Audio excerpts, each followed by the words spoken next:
Welcome to the Get Your S.H.I.F.T. Together Men's Podcast with your host, Dr. Myron Edmonds.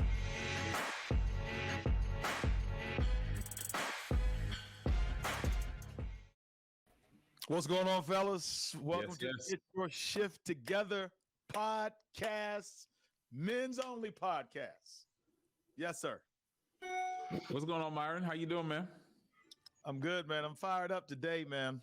I'm really excited. Got a lot of good vibes going. A lot of good things happening in my life. Just feeling good, man. Me and my wife, I got empty nest going on. I'm just basking in the blessings. There's a glow, DJ Walk. You can tell there's a glow on this man. Yeah. Hey, we got a birthday boy right here. DJ Walk had a birthday yesterday, man. I believe he's 50. How old are you? What's up, guys? How y'all doing, man? How y'all feeling today? Happy belated birthday. How old are you, man? Man, listen, I don't really Oh, get out of here, man. Please. I don't really put that information out. I don't really put that information out for the masses, man. You a lie, man. You a lie, man. This is crazy. This just started when you hit your 40s. That's when this all started, How man. you even on 40, bro? How you even I on know. 40? We've talked about this before. How you even on 40? You know what? Bro? I'm really disappointed in you. Anyway, Kymone, what's going on, brother? I'm good, man. DJ Walk, happy birthday, man. Listen, good people have birthdays in March, man. Good people have birthdays in March. Yes, sir. That's right. My wife's birthday is in March. I just don't, March is also another special day. On March the 23rd, and I couldn't remember. I was telling my wife the other day, I was like, I don't remember why the March 23rd is a special day.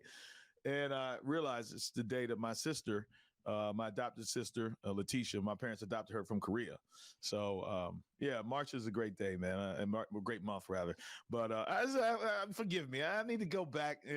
You see, Jason prides himself on being transparent, being vulnerable, being a real guy, and all this stuff. And so this is new information to me that he is like, now he's, he doesn't give out his age. And Listen, man, don't worry about how old I am, man. Just know the Lord has blessed me to be another year on this beautiful green planet. You know what I'm saying?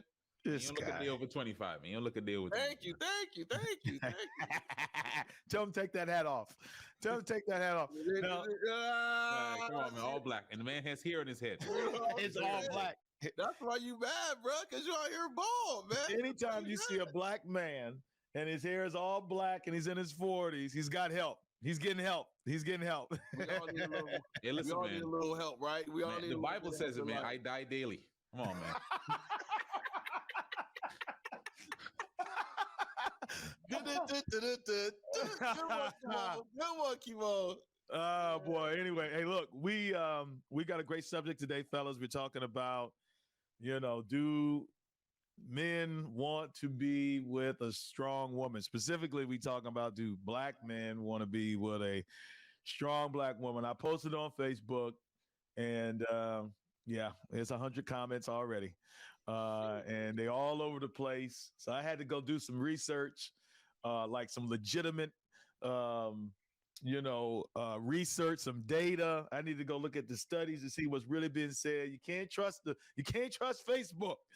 Do not do research on Facebook. It's not, even though it gives you some perspective. Anyway, so we're going to hop into that a little later, and we got to leave as much time as we can for that.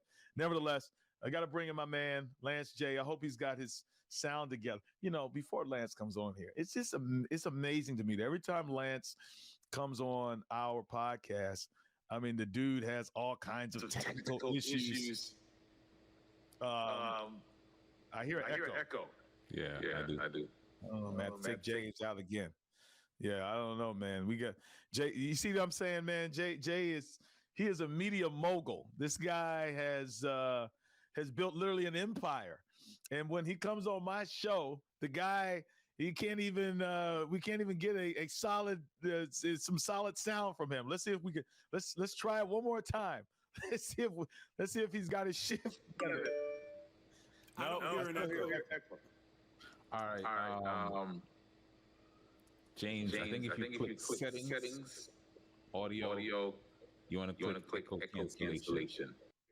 Yeah, while he's doing that, he's got to get his shift together, and he better have a good take today. All right, let's try it one more time. Let's bring him back in. Let's see here. All right, My sincere apologies. I'm going to be brief today. I was very inspired by the trade yesterday, Tyreek Hill going to the Dolphins. And I think that's a wasted trade, man. Before I start with this, I am not qualified to football prognosticate. I'm a Colts fan. We traded a number 1 pick for Carson Wentz. I don't know what I'm talking about. I'm a complete fraud. I'm a complete favorite when it comes to so I'm not going to get into the X's and O's of football because I'm not equipped to grace your. You have no business doing that. That's right. I am very good at math. I did run a multi-billion-dollar company when I was in finance. So what I'm seeing is both with Devontae Adams leaving Green Bay, Tyreek Hill leaving Kansas City and going to Miami, I see this dynamic, and I talk about it on my show all the time. Historically, when you pay Patrick Mahomes top dollar, when you pay Aaron Rodgers $50 million, when you pay Peyton Manning back in my day, the highest paid player in the league, this is inevitable. And I see this with your Cowboys, Myron. The Cowboys are starting to cut people. They lost Amari. They lost Lyle Collins. They're losing talent left and right. The only reason they still have Zeke is because his cap hit is so ferocious that they can't afford to get rid of him. When do we get to the point where we stop paying quarterbacks $40 million? And then you got guys like Kirk Cousins that are making $35 million. You got guys that are mediocre that are making a lot of money. I think what I saw during my time in Seattle, I saw Russell Wilson, who was a rookie, win a Super Bowl with a loaded team. You saw Lamar Jackson come in as a rookie and compete, almost getting to a Super Bowl with a loaded team. You saw Patrick Mahomes winning a Super Bowl as a rookie, not getting paid with a loaded team. At some point, as we go through this cycle of inflation and everybody's I'm sure, Myron, you're renegotiating your pay with the SDA church. I'm sure Kymone and all the people that you counsel and life coaching and getting their stuff together walk. When you're spending those records, wherever you're spending those records, I'm sure it's 15% more than it used to be. When do we get to the point where owners say, I will not pay a quarterback top dollar unless it's maybe Mahomes, unless it's maybe Matt Stafford coming off a Super Bowl, because the cap says and the data says, especially in football, you have to have a strong team. And as I close, I watched my Colts for many years. Peyton Manning was the best player in the league. Peyton Manning is much more talented than Tom Brady, but he's not the GOAT. I agree with that. Manning was making top dollar. And they basically had the 4 of us playing defense. So I was on the defensive line. Myron was a cornerback. Kymone was a safety, and Walk was a linebacker. And that's what happens when you pay one person top dollar in a sounds like a solid team to me. You have people. You're going to have undrafted free agents. So that's just a dynamic that I've been watching. I'm very curious of. It's a bigger leadership play as well, because everyone in this group, is a team builder. Everyone in this group is a leader. And I know Myron, Kymone, especially if you've built teams at different organizations, you have to have balance. You can't just have one superstar and then 5 other people that don't know what they're doing. You have to have balance. And I'm just very curious to see where we're going with the salary cap in the NFL in particular, because unlike baseball, which has no cap, and basketball, which has a luxury tax, you can keep your own players. Football is a hard cap. You cannot have, if Devontae Adams had stayed in Green Bay, him and Aaron Rodgers would have been 45% of their salary cap. So when you pay the quarterback all that money, you can't sign other players. Which is one of the reasons why we have to give a nod to Tom Brady. I don't know how many times he restructured his contract over the years so that they could have a winner on the field. And you probably also got to give credit to Belichick, who's the general manager. They don't pay nobody up there. I mean, right. Bottom line is they don't pay nobody, and all they do is win. So I don't know what's going to happen here, but I as soon as I saw that the cheetah had left Kansas City, I knew why. I was just like, man, they just paid Pat Mahomes all that money, man. It's just, you got a short window where you can win, and before you pay people, then We thought the Chiefs were set up to win 4 or 5 Super Bowls, a year and a half later. And they, some people talk about they might not even make the playoffs next year. The NFL comes at you fast. And in the words of Jerry Glanville, the NFL stands for not for long. And it's definitely not for long in this particular case. What y'all think? I mean, I think I see connections to other parts, right? Like in some organizations, I think we value certain people based on, just their ability to speak or whatever. And we don't realize that those people who aren't as seen as much, they're just as valuable. You know what I'm saying? And we put so much emphasis on that and we lose the morale of others. And I think that helps, that brings down the whole team. And I think what you're saying here, Jay, is important, that you can't keep paying one person 30%, 40% of the cap. You can't have a strong team. And I think it's the same thing. You can't value one person on a team to the detriment of others then. Yeah, overvalue. Yeah, right. Yeah. And as I get deeper into my corporate discussions on my show, I just think, like you said, it's about building a team. You've got to have a strong team. You're going to have someone that's a general. You're going to have someone that's in charge that makes a little bit more. But can you disproportionately pay anyone on any team, whether it's football, whether it's sports, whether it's your church, whether it's your legal group, whatever you're doing? Can you have one person that takes 40% of the pie for everyone and still have a strong, functional team? And then as leaders, I know when I was a VP at Blue Cross, I was nothing without my secretary. I was nothing without my directors. I was nothing without my management team. I wouldn't have been able to have the success that I had. So it was important for me to go back to my bosses and say, take money from my bonus and give it to my directors. Because if I don't have good directors, I don't have a job. So I just think it's a great case study. Myron, thank you for your patience. We're doing some renovations down at Paragon 7 Studio. I'm moving into a new office. So next week I'll be back in the studio, but thanks for your patience and always great to be on the show. Yeah, I'm glad you came in here with an air of humility. Hold on, wait. I have dogged him. Don't worry, I'm going to punt the ball to you because you got to tell us what's going on in the streets. But just in case James tries to waltz out of here, like I don't recognize that his lighting is poor and that he is not in his studio, I have to take a dig at him because he would do the same to me because he is a mogul. Paragon 7 Studio, shout out to them. Moguls got to get their studio upgraded. I got to get the people to come in and rehire everything. So it's just, we've been on the road, but we'll be back. We'll be back full stream next week. I know DJ Walk wanted to weigh in. Yeah, go ahead and weigh in. And when you weigh in, DJ Walk, slide right on into what's bubbling on the block. So real quick, I personally about this trade, I personally love the trade because I want to get Tyreek Hill out of my division so my beloved, God blessed Denver Broncos could prosper, because God is moving in Russell Wilson's life. He got his beautiful family up there. I was looking at some pictures and some videos. They're kissing babies, shaking hands, signing jerseys. And I'm just saying, God is doing a work in Denver, Colorado. I'm telling you, bless that family. Denver's gonna be really, really good this year. My only thing with Russell Wilson, I used to live in downtown Seattle. I used to see Russell Wilson at Whole Foods all the time. He's very short. These guys that are short, him, Donnie Manziel, Tua, they can't, Drew Brees even at times, they can't see over the line. So they can't throw to the hash because they can't see over the line. So it's just, you got to get them on rollouts. You got to get them in the shotgun, and it's difficult to win in the playoffs in shotgun. You got to be able to put that thing in the I form and line it up and run it down someone's throat. So that's my only knock on Russell Wilson, but he's a fantastic guy. Denver's probably going to win 13 games this year, but I'm leery of him in the playoffs because at the end of the day, I want the 6'5" guy with the rocket arm. Or Lamar Jackson.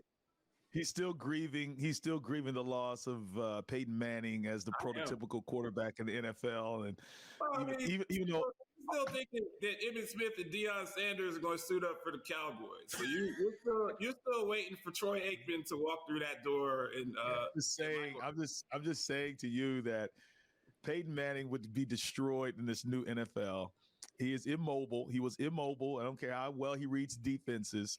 Russell Wilson is better built for this new NFL. than is Peyton Manning. And I know that's a hot take right there. That's a hot take right there. But hey, listen, you have to pay Peyton Manning $250 million. That's what you have to do. I don't want to argue with you because I really want to hear about this great topic because the topic that you have for today is a phenomenal topic. So I'm just going to shut up and I'm going to listen and let you guys do what you do because this is a great topic. Thanks, and I will say the language and chicanery dealing with this Supreme Court hearing and confirmation is just nauseating and sickens me. When we say that this sister that went to Harvard, that is a high level HBCU grad, her resume is arguably the best of anyone that's on that court. But to be a Black woman with dreadlocks, they will always find a way to diminish you, just like Myron finds a way to diminish me in my vastly superior accomplishments to him on the microphone. So I'm looking forward to seeing this conversation. What you got for us, DJ Walker? It's great to have you, bro. All right. Go ahead, man. Let's hear what's going on in these streets so we can get in this thing today. Yeah, man, I'm gonna be super short, but as always, man, with my hot topic, somebody kind of steals my thunder. I just really want to say, man, all the memes and all the posters going up about Cory Booker giving flowers to the Supreme Court nominee. I just want to say, that's what we need to do as a community, man. We need to give each other our flowers, man, while we are still here to smell them and enjoy them. I know a lot of people were saying it was just over the top and it was like, oh my God, he just kind of went in. But, it's always good to show your appreciation for somebody, man. And it's funny because I'm seeing it all over social media. Hey, Jackson, chill out, bro. Hey, we live. We alive. Yeah, I know. Hey, listen, this is the Get Your Shit Together podcast, and that is totally acceptable on here. Yes, that is totally. He is winning in the things that matter.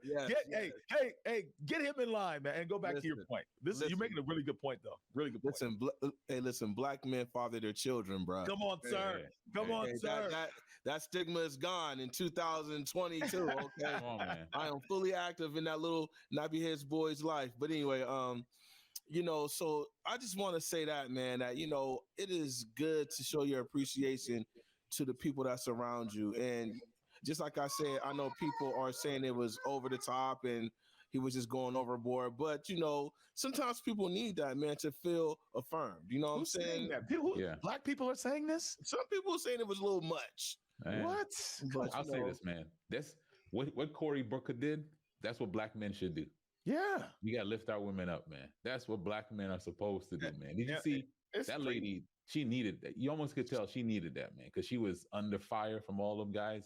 And Cory Booker just said, listen, I'm not going to get into, the usual senator stuff, man. I'm just going to lift this Black woman up. Yeah. Moved her to tears, man. Yeah. Yeah. These folks are coached in these hearings to show no emotion. They're coached not to cry. They're coached not to give anything to the opposition. And the fact that she got to a place where she broke down, and I'm sure she'd been well coached for that, meant that was a moment. And nobody's criticizing her for crying or anything like that. I mean, especially the way Ted Cruz, this guy, he disgusts me. The way that man was coming after her. Anyway, nevertheless, I thought about her. And so that's why that's a great take though, Jay. I thought about her and I thought about Kamala. And as I did a little research, fellas, I noticed that Ketanji and Kamala, we representing hard on these Black sisters moving up, man, representing our people very well. We got a vice president. It was good to see her at the State of the Union, sitting behind her and Pelosi, for whatever your politics are. That was a good look, man, on Biden's part. And then to see Ketanji there with those sister locks, man. Yeah. It's something good about that. But man, both of these sisters are married to white men. Both of them. They're both married to white men. And I said, man, how could I be a responsible man to the men and all the men that follow us, man, who are having these conversations? These are the conversations that they're having. We're not going to give any fluff on the Get Your Shift Together podcast and say what people want to hear, BPC. The truth of the matter is, it just made me think. Black men want strong Black women. Do we want that? I posted it online, brothers, and hey, Okay, man. the comments are coming in now. The comments are coming in now. Here we go. Hey, listen, man. I'm so glad you're here, Maya. I'm so glad you're here. I almost have a good mind to bring you on one time to have you talk about it. But let me tell you what I heard one brother say, and I'm trying to find his comment here. But essentially, I don't see it here, but he's a member of my church, my good friend Kamar. He said, nah, give me a traditional feminine woman, period. Full stop. In the discussion, folks are all over the place in those comments. I want to encourage you to go to our Facebook page and check them out. But I want to share something real quick to set this up. And then I'm just going to open the floor for you guys to have at it. And I want you guys to be honest. Both of you guys are married men. So, let's really deal with this. We got a lot of comments in here, but I'm going to run through this really quickly. There is some research that's been done on this by Tara R. Hurt. You can Google this online. This name of the study is Married Black Men's Opinions as to Why Women Are Disproportionately Single.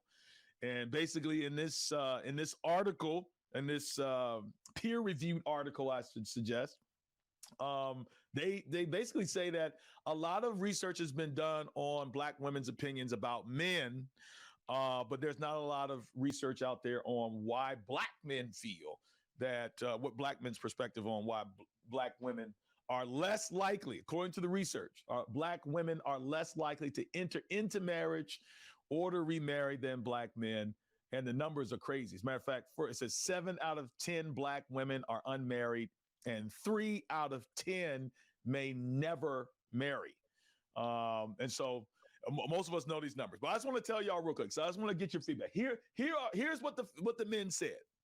All right. Now, mind you, this is what the men are saying in response to what I would call a conflict. We call it, what's the word? It's called cognitive dissonance that Black women, and I want to read this quote.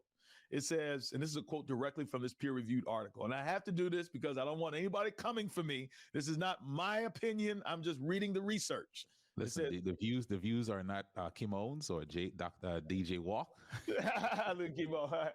Now listen to the article. It says this. It says one is a message. It said one of the reasons is one is a message of independence, right? And this is the message of independence that you hear so often with Black women, according to God bless the child who has her own. It says with this implication that Black men cannot be trusted to stay with and provide for a woman, so they have to be independent. They can't trust Black men to do this. And now the other message that Black women hold on to tightly simultaneously, while they also say God bless the child who has his own, that hardcore independence, the other message is that a woman's utmost goal is absolutely to find a Black man who will take care of her. So I mean, she wants to be taken care of, but she wants, all right, so here are the reasons real quick. I'm just going to give you these main two, and I want you guys to weigh in. This is what Black men are saying as to why Black women are not married, or why, they may be a little hesitant to marry Black women. Number one, these are all married men, by the way. They said 79% agreed that's gender conflict. Here's what it says. Women's approach to men is misguided.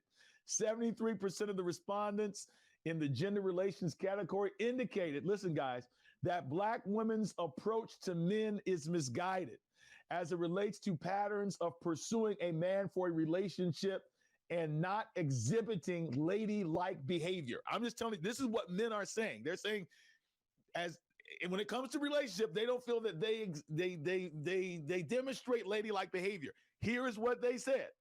They said cursing, wearing revealing clothing, setting standards too high on men, placing more value on men who can offer material possessions and status, engaging in controlling behavior, lowering their standards to attract a man's affection. These are all like unattractive to them. Not being approachable. Anyway, I'm just going to end right there. Incarceration, gender relations, and strong independent woman were all the reasons why they said that they are, resistant to being Black women. So it almost sounds like Black men don't want to be with strong women, strong Black women. What say you? All right, I'll just defer to DJ Walk. He'll take No, brother. You on the hot seat. No, you speak. You've been married longer than all of us. Talk, man. Tell us your opinion. So let me ask this then. What is when you hear strong woman, what comes to your mind? Like what are we defining as strong woman? You are on the hot seat. You tell us what you think a strong woman is. No, I'm seriously, like, this is a discussion. What's a strong woman? Because I want to know your thoughts first. I want to know your thoughts. And guys, I have to change the our layout. like how we look, mainly because there's a ton of comments. So Jay, I know you don't like this, but there's a ton of comments, and this is the only way I can Here we go with this section, man. Now I gotta find how I'm gonna put myself in the screen. There's plenty of comments, and this is the only way I can show the comments. But yeah, I'm so confused. So people are agreeing with me. What strong means? Hey, Darian, I hear you saying, somebody please tell me what their definition of strong is. I mean, my definition of a strong woman is a woman that could carry the whole family on her back by herself. She doesn't need my help at all. Just playing. I was just playing right there. That's all black women. That's like all black women. Yeah. I mean, I'll jump in. This is a very skewed conversation, because what is strong in 2022? My mother was a very strong black woman. My views on a woman being strong, one thing is, I almost said something. I ain't soft. You know what I'm saying? So I don't mind a woman being opinionated and strong in her opinion. It doesn't scare me or back me down. Like, I'm not an intimidated guy. So I could be with a strong woman. So, well, you're describing that, but what does it mean to be a strong woman? You're saying to carry family on their back, be emotionally tough, able to be resilient. Yeah. Very opinionated, very headstrong. I think a lot of guys are just threw off by that, man. And it's crazy because I have female friends, right? And I used to say this all the time. I used to hire for positions, right? And it's crazy because I'm going to give this example, and I've given it many times. And it was one time at work, I was kind of scrutinized because I was hiring a lot of young women, and I was telling people that, it's not the fact that, okay, I'm just hiring women, but they were really outperforming the men in the interviews. I mean, it's all my female friends. I tell them all the time, like, man, I kind of feel sorry for y'all because, these younger brothers out here, man, they don't got nothing coming. It's like, I'm interviewing guys. They can't look me in my face. They can't shake my hand firmly. Like, they're kind of hard to kind of, get out good sentences and thoughts. And, it was just like, it was kind of cringy.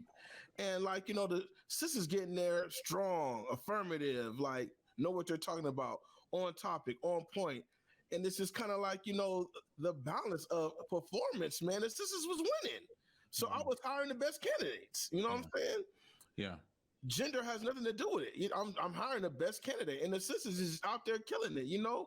I said, my brothers, man, we got to step it up a little bit, man. We got to step it up a notch, because a woman being opinionated and strong per se, and I know we're trying to break down what that strong means, but it doesn't intimidate me. All right. DeAndrea Collins says, we're going to go to Kymone. She says, a strong woman is one that gets it done without waiting around for someone else to bail her out. Kymone, I know you have some thoughts on this. Sure. And those of you watching this, share this, man, this conversation. We want more people to engage in this. So here's what I think. I think, one, I am married to a strong black woman. And I think just strong means mature. Like, all the qualities that you're just saying there, DJ Walk, and the qualities I'm seeing people say here, that's just maturity. It's being able to know what you want, being able to set goals and go after them, being independent enough to be able to handle what you need to handle. It's being able to like lead in your family and lead on your job. It's being able to just carry life. And I think that's just being mature. And a lot of times what we might call that's just maturity. Like when you describe that stuff, that's what I want my daughters to have. I want them to be mature enough to handle life as it comes, to set their goals and go after it. And what's interesting is that strength, and we call strength or maturity, what I'm calling maturity. That's what was that's what attracted me to my wife. That attracted me to her. Like, this sister, she has it under control. She's going after her stuff. She knows what she wants. She's pursuing it. And that challenges me to step up my maturity, step up my game, to go after my stuff. So no, that's good. Yeah, one I thing think both of y'all are examples of this, because I know both of your wives and both of them are strong women. But let's just be honest, guys. I mean, based upon what I'm seeing in the research and what I'm seeing in this thread, guys' definition of strong is not as positive as most of you guys described it. I like what Blondell Campbell says, that many think strong means rude and obnoxious. right. As I looked in here in this study, they associated it with independence. And there's some guys that are threatened by independence. Matter of fact, in one of the men that was interviewed, he was like, why are you getting married if you want to be independent? So for guys who want to be married and they see that strong independence, it's like, is she going to need me? And, you know, especially black brothers, I don't know, I ain't seen this in the research, but I know a lot of brothers are just, their ego is just beat down. We come across them all the time. Kymone, we pastor these guys. It's like the insecurity levels. And I'm sure all men deal with this, but I'm just talking about my community. I just see so many brothers that are thirsty for affirmation, thirsty to be recognized, hungry for somebody to say, man, you're doing well, you're doing a good job. It's hard. And let's just be honest. It's hard to be that, to receive that when everybody's affirming the women.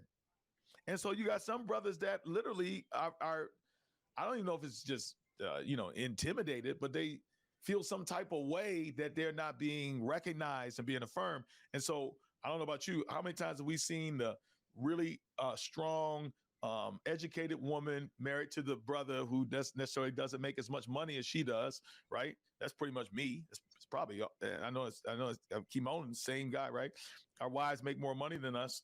And like, how do you manage that? When I grew up watching my mom and dad, honestly, man, I was like, man, I don't ever want to make less than my wife. And here I end up marrying a strong woman who makes more than me as well. So yeah, I love what your girl said. She said, could it be that a lot of these strong women that brothers don't want to marry were made by strong fathers?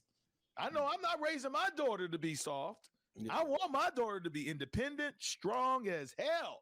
I want my daughter to be strong. But do I want that I don't know any brother that wouldn't want his daughter to be strong, but he may want his daughter to be strong, but he don't want to be married to that definition of super independence, know-it-all, mouthy. That's what I think a lot of brothers are talking about. Let's just be honest. Hey, hold up, man. Let me jump in there real quick. First of all, I want to go out here. I don't care. Black women did it to yourself. A couple years ago, that's all y'all was screaming. Can you pay my bills? Miss Independent. I'm independent. I don't need no man. Now y'all want to double back and y'all need ninjas. Now y'all want us. You know what I'm saying? First of all, it was I don't need no man. I can do bad all by myself. You know, that whole thing. Now y'all want to come back and now y'all want the love of the African king. I don't know if they're coming back. That's the only thing I would disagree with. I think they're still saying that they'll come back. I'm just saying, according to the study, most of the brothers literally quoted the song that you just said. They said that they feel that now there is a context for that. The context is a lot of women feel that they cannot trust men because they've been hurt by men, whether it's been their father. They feel like they can't trust men to provide financially, that they're on their own. They've had to do all this their whole lives. And so now it's like, I'm built this way. I mean, what do you want me to do? It's a balance, man, because you definitely want a strong woman in your life, but what? But not hey, man, listen. I don't know, man. You know, dudes my do wife. not want no strong women. Listen, they don't want a strong woman. Listen, you know my wife, okay? Like Kentanji. Do you want Kentanji? Somebody like that? I damn near got Kentanji in my home. What you talking about? Sorry. Listen, let me say this. Sorry. Let me say this. Baby, I love you. Baby, you see this? I love you, baby. I love you. Go ahead, Kymone. Get in. Let me say this. I'm going to read Patricia Hall's comment, and women want to be wanted and men want to be needed. This is our tightrope. Let me say this. I think You know, what's so interesting is what you can love and benefit from. That thing can be the thing that can irritate you. All right. I don't know if that's a better word, right? So, Yes. My wife, I love the fact that, listen, my wife she'll take care of stuff or whatever. But at times, man, that thing can bother me because I don't feel as needed sometimes as I want to as I want to feel.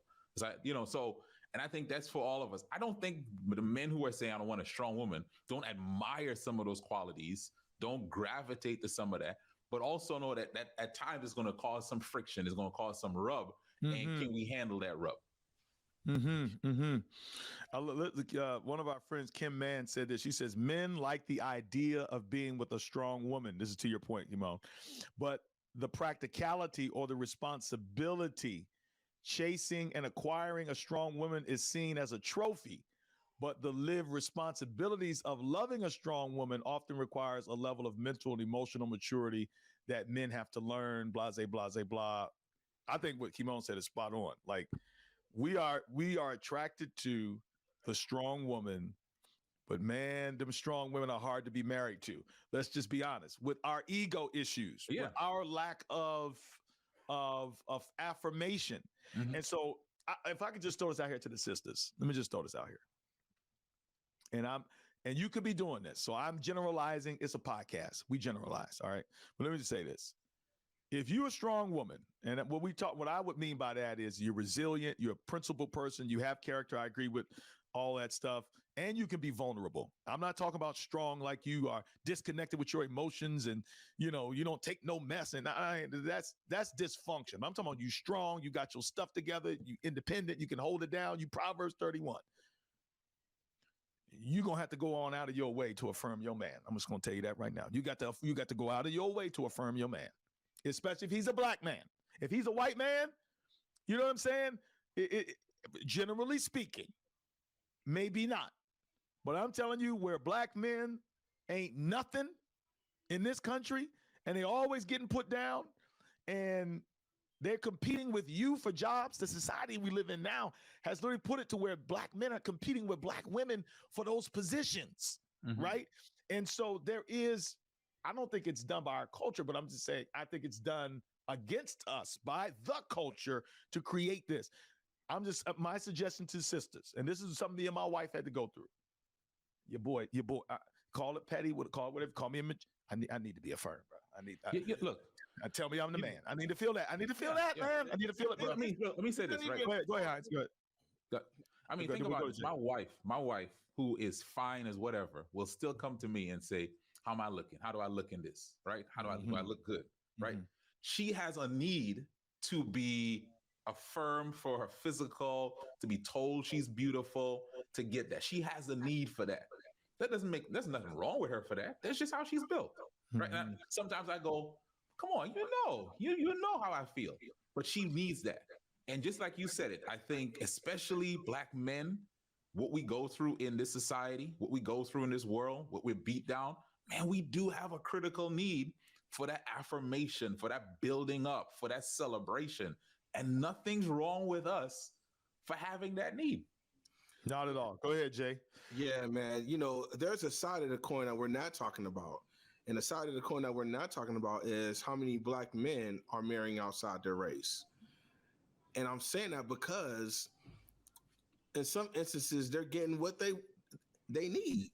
Men need to be affirmed, and men need to feel like they are needed and wanted and craved. You know what I'm saying? I mean, not saying that the sisters don't do that, but when a man does not get the fulfillment that he needs in these areas, he's going to go where he gets those areas fulfilled. Men want to feel needed. Men want to feel wanted. Men want to feel affirmed. And that's just the bottom line. And if the sisters ain't going to do it, then they're going to go elsewhere where the other races and other women are doing it. And, I see it all the time. That's all great takes. Let me throw this out here. I know we got about 6 minutes left before we got to get out of here. Before you get that take, there's a brother on here watching though. I really want to encourage him. I know you'll probably drop the link later, man. You got to get to the DMV because this We're gonna be conversation. talking about this. You need to get.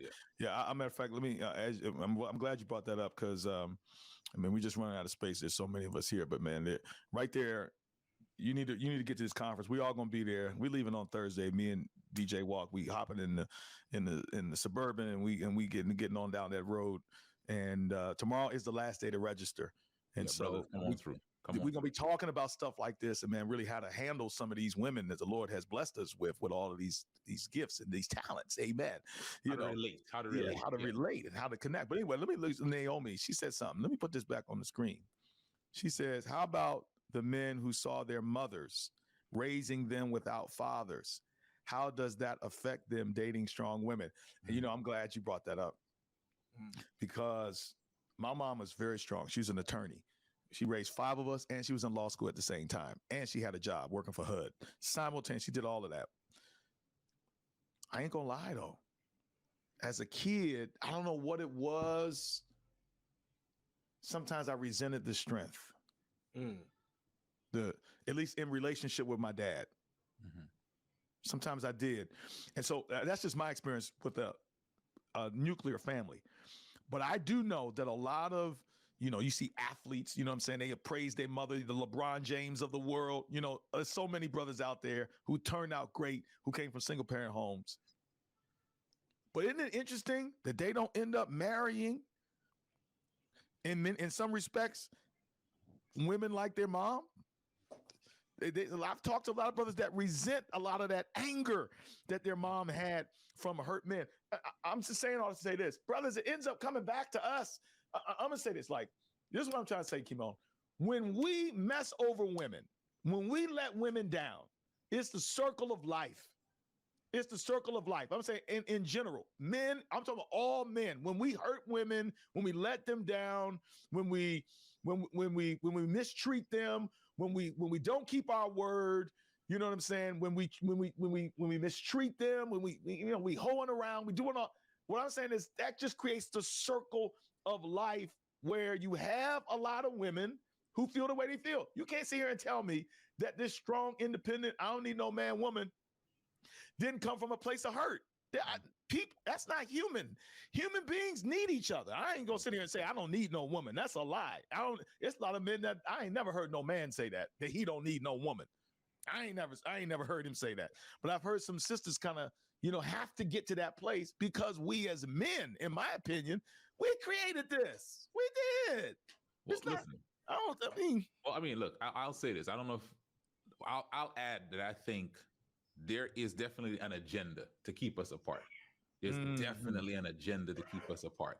And it's like we're having conversations based on our hurt, conversations based on our needs. And it's almost like conversations like these, we need to almost sit down together and say, listen, this is what I need. This is what we need as men. This is what we need as women.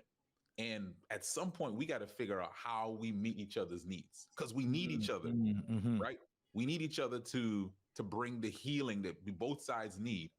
And if we keep seeing each other as the enemy, and both of us going to stay hurt, that's a problem. Thank you. Especially, and I want to get you guys' final thoughts so we're going to hop off. But Kymone, now, I have been in the crossfires, and I'm just going to be honest. I have been in the crossfires on social media with saying things and so forth. But what I tell you, what I've noticed is that there is what you just said. Thank you for saying that. Bruh, I feel like there is something demonic, man, that has intentionally, you see it on social media a lot, got black people going at each other, especially the gender wars. And I just want to say this. Listen, black people, y'all shouldn't be feminists. That's just my opinion. I'm not speaking for black women. You shouldn't be no feminists. Feminism is not for you. Feminist is a white woman's movement, and it was never designed for you. Look at there's tons of books and articles written on that by some seriously woke black people. That's not for us. And I say for the black man, patriarchy is not for you either. That's as Eurocentric as the doggone Vatican. I'm telling you, man, a lot of these constructs have been put on us, and now we're the ones that be fighting the most over it. To where black men and black women are at odds each other all the time on social media, and it's sickening. And I feel like we need to just We need to like resist all these thought processes and come together. That's my final take. How about you, Jay? What's yours? And then we end with Kymone. Yeah, my final take is, I agree with what everybody is saying, but more importantly, we got to preserve the Black family. Not saying that you can't marry outside your race, and I don't want to offend anybody in that manner, but the key to our community, the key to keeping us strong is the Black family. And so whatever we got to do, if we got to come together in counseling and sit down and have a kumbaya, we need to preserve that Black family. Sisters, your kings love you, kings, your queens love you. And we need to come together and have some type of healing and understanding so we could preserve this Black family. That's good. Very important. That's good, bro. Yeah. Go ahead, Heinz. Yeah, man, I just go back to something you said earlier, DJ Walk. Man, we need more brothers to do what Cory Booker did. Man, affirm sisters. Not feel threatened, you know what I'm saying? Affirm, like, sister, you got it going on. And then, in turn, I think that almost, like calls forth, like, from the sisters, man. Like, yeah, we want to affirm our men. And I think that's what we need. Like, we need to, again, we know that the healing for us is in connection and not fight each other, man, but like lift and build one another up. What that man did yesterday when that sister was under fire, that's what we need to do for one another. Shout out Cory Booker, real talk. You get respect from the Get Your Shift Together Men's podcast. The way you held it down and supported that Black woman yesterday was the best thing that happened on the internet this week. Last thing I'll say is, fellas, you in the DMV, you need to get to the Men's Breakthrough Conference. I can't say enough. I'm gonna tell you this. Here's what the payoff is gonna be. The payoff is gonna be that not only are you gonna get a breakthrough, but the breakthrough that you're gonna get is gonna have such an influential effect and impact on your entire life, your family, your children. I'm telling you what I have seen, what I've witnessed, what all these brothers on here know that happens when we get together and do stuff. A lot of conferences are about the speakers, and don't get it wrong, we got some great speakers. But the secret sauce of our conference is that we have all these dudes that's coming together, not to pretend, not to front, but they coming for breakthrough. And I'm telling you, that's where the energy is. When you see all these brothers that's there just like you, and y'all all on the same page, and y'all all like in the same boat, and you all want the same thing, something is going to happen. I promise. The word says 2 or 3 gathered together in his name is going down. You better get there. Hook or crook, whatever, slide, fly, drive. Some of y'all need to get in a car together and carpool and get there. Tomorrow's the last day, Kymone, I believe. It's the last day to register. We are closing registration tomorrow. And my brother, I just want to encourage you, click that link, mensbreakthroughconference.com, and come on, be a part of this thing that's going to be epic, right? It's going to change the rest of this year. All right, we out of here, man. Y'all be good. All right.